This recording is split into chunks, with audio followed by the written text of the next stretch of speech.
இந்த பிச்சைக்காரன் உங்களுக்கு போதுமானவன் அப்படின்னு சாமி என்னைக்குன்னா உங்ககிட்ட சொல்லியிருக்காரா? சுவாமி பார்த்ததுக்கப்புறம் எங்களுக்கு இந்த ஆன்மீக நாட்டம் ரொம்ப வந்துருச்சுன்னு எங்களுக்குள்ளே ஒரு கற்பனை. ஆன்மீக நாட்டத்தில் நாங்கள் ரொம்ப வந்துட்டோம். ஆன்மீக நாட்டம்னா ரொம்ப உன்னதமான ஸ்டேஜுக்கு அடைஞ்சிட்டோம்னு எங்களுக்குள்ள ஒரு ஒரு பிரம்ம. சுவாமி எங்கள்கிட்ட எப்பயுமே அன்பா, ரொம்ப கனிவா பேசி, எங்களுக்கு பல ஞானிகளுடைய கதைகளை பேசி பேசி பேசி பேசி வந்ததுனால, பல உண்மைகள், சத்தியங்கள், இந்த இந்த பிரம்ம நிலை இதெல்லாம் நாங்கள் அடைஞ்சிட்டோங்கிற ஒரு கற்பனையில் இருந்தோம். அப்போ நம்ம வாழ்க்கை எப்பயுமே இந்த மாதிரி ஞானிகள் சம்மந்தப்பட்ட வாழ்க்கையாக இருக்கணும்னு சொல்லிட்டு நாங்கள் ஒரு டூர் ஒன்று ஆர்கனைஸ் பண்ணோம். அந்த டூர் என்னென்னா, ஞானிகள் தரிசனமாக போகிறது. முதல்ல சாமி பார்க்குறது, அப்புறம் பெங்களூர் போனோன்னா பெங்களூரில் சில சாதுக்கள் சன்னியாசிகளை பார்க்க வேண்டியது, அப்புறம் அங்கிருந்த மணிக்கு நேராக போக வேண்டியது. அங்கே ஹூப்ளியில் சித்தார்த்த மடம்னு ஒன்று இருக்குது. பாப்பா ராமதாஸ்லாம் அங்கே போய் தங்கியிருக்காரு. அந்த அந்த மடத்துக்கு போகிறது. அதுக்கப்புறம் பக்கத்தில் இருக்கக்கூடியவங்க எல்லா இடத்துக்கும் போயிட்டு, கடைசியில் எங்களுடைய பயணம் பூனேயில் ஆச்சாரிய ரஜினீஷ் ஆசிரமம் வரைக்கும் போகிறதா இருந்தது. இருந்துட்டு திருப்பி ஊருக்கு வர்றதா இருந்தது. கிட்டத்தட்ட ஒரு 25 நாள் டூர் ஆர்கனைஸ் பண்ணியிருந்தோம். சுவாமி எங்களை வரவேற்றார். வரவேற்று எங்களை நாங்கள் இங்கே போய் சிவகாசத்தை நிப்பாட்டியிருக்கோம். நிப்பாட்டிட்டு வாசப்படியில் உட்காந்து பேசிக்கிட்டு இருக்கோம். அப்போ திடீர்னு சுவாமி வர்றாங்க, ரோட்டு வழியாக வர்றாங்க. எங்களை பார்த்துட்டு வெடிச்சிரிப்பு சிரிக்கிறார். நாங்கள் உடனே சுவாமி காலில் சாஸ்தாங்க நமஸ்காரம், ரோட்லேயே நமஸ்காரம் பண்ணுறோம். சுவாமி சிரிக்கிறார் சிரிக்கிறார் சிரிக்கிறார், அப்படி சிரிக்கிறார். அப்புறம் எல்லாரையும் கூப்பிட்டு மேலே போகிறார். சிவகாசத்துக்கு மேலே போகிறார். மேலே போகணுன்னு 7ஆம் நம்பர் ரூமை நாங்கள் காலி பண்ணி, அங்கே ஒரு கட்டிலும் ஒரு பாய் விரித்து, அங்கே மட்டும் சாமி உட்கார வச்சு, முன்னால் ஒரு பாயை விரித்து நாங்கள்லாம் முன்னால் உட்காந்துருக்கோம். அப்போ சாமி ஒரு பாட்டு ஒன்று பாடுறார்.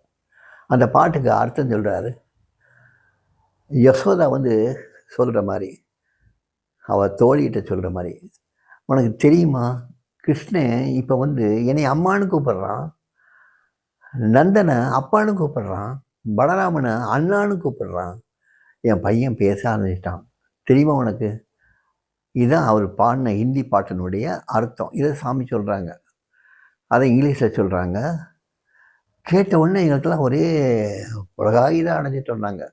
ஆஹா, நம்ம ஆன்மீகத்தில் ரொம்ப முன்னேறிட்டோம் போல். ஏன்னா கிருஷ்ணன் பேச ஆரம்பிச்சிட்டான்னு சொல்கிறது ஒரு சிம்பாலிக்காக நம்மளை தான் சொல்கிறாரோ, நம்ம தான் நம்ம ஸ்டேஜ் அடைஞ்சிட்டோன்னு சொல்கிறாரோன்னு எங்களுக்கு ஒரு பெருமை. ஆனால் அதே சமயத்தில் இன்னொரு பக்கமும் லேசாக உதச்சிடுது. நம்ம இது வரைக்கும் பாலப்பாடம் தான் படிச்சிட்ருக்கோமா, இன்னும் அந்த முதிர்ந்த நிலையை அடையலையோங்கிற ஒரு சந்தேகமும் இருந்தாலும் சரி, நம்ம பாதையை பார்த்துட்டோம். கிருஷ்ணமூர்த்தி சொல்லியிருக்காரு, இந்த first step is the last ஸ்டெப்னு சொல்லியிருக்காரு. அதனால் நம்ம அடைஞ்சிட்டோம் அப்படிங்கிற ஒரு ஒரு சந்தோஷம், என் கர்வம்னு கூட சொல்லலாம், அதில் இருக்கோம். சாமியோட உட்காந்துருக்கோம். நாங்கள் சாமியோட இருக்கிறதா சொன்னது 3 நாள். நாங்கள் நினச்சிட்டு வந்தது 3 நாள் சாமிகிட்ட இருந்துட்டு, அங்கிருந்த மணிக்கு காரில் பெங்களூர் போகிறது. பெங்களூரில் எங்கள் 3 ஃபேமிலிக்கும் 3 காரில் வந்திருந்தோம்.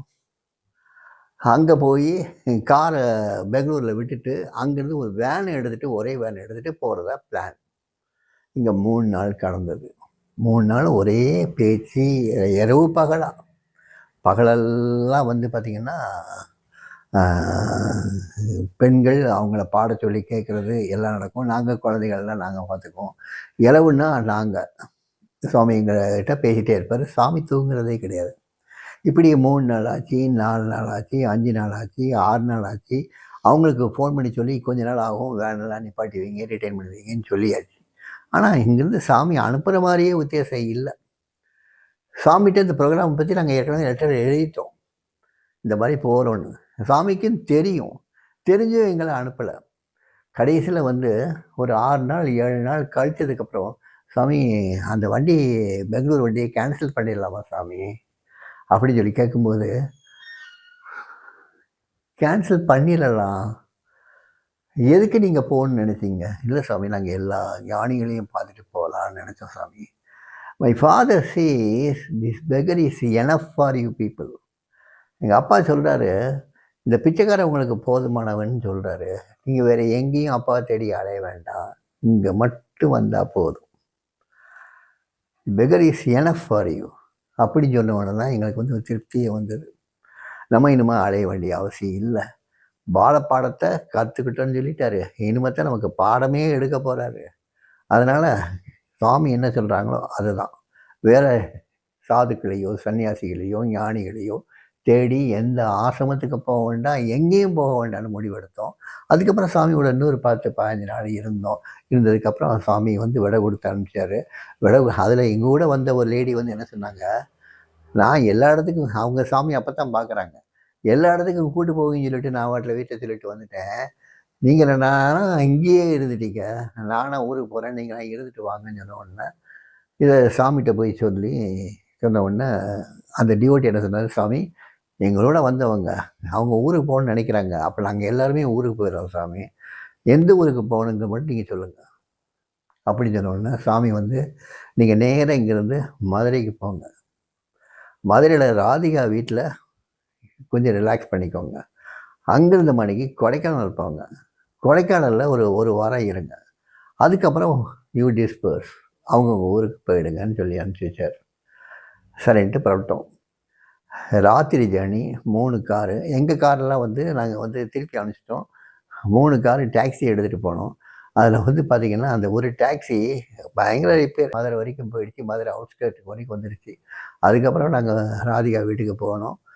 ஒரு காரு சன்டிங் அடித்தது, அங்கே தங்கினோம். அதுக்கப்புறம் கொடைக்கானல் போனோம். கொடைக்கானல் வந்து ஒரு வாரம் இருந்தோம். அங்கே தான் என்னுடைய வாழ்க்கையே மாறிச்சு. என்னுடைய ஒரு நார்மல் வாழ்க்கை அதுக்கப்புறம் தான் ஆரம்பமே ஆனது. இதில் நிறைய விஷயங்கள் இந்த சந்தர்ப்பத்தில் நடந்தது.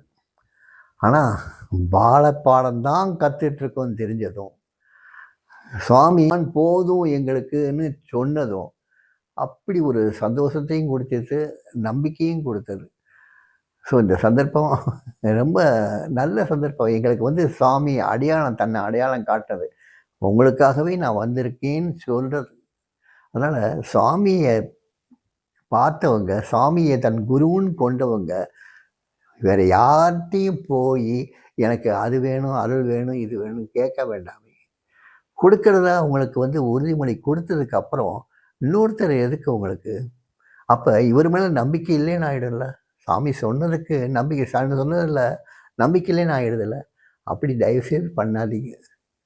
அது சாமிக்கு கொஞ்சம் கூட உகந்தது இல்லை.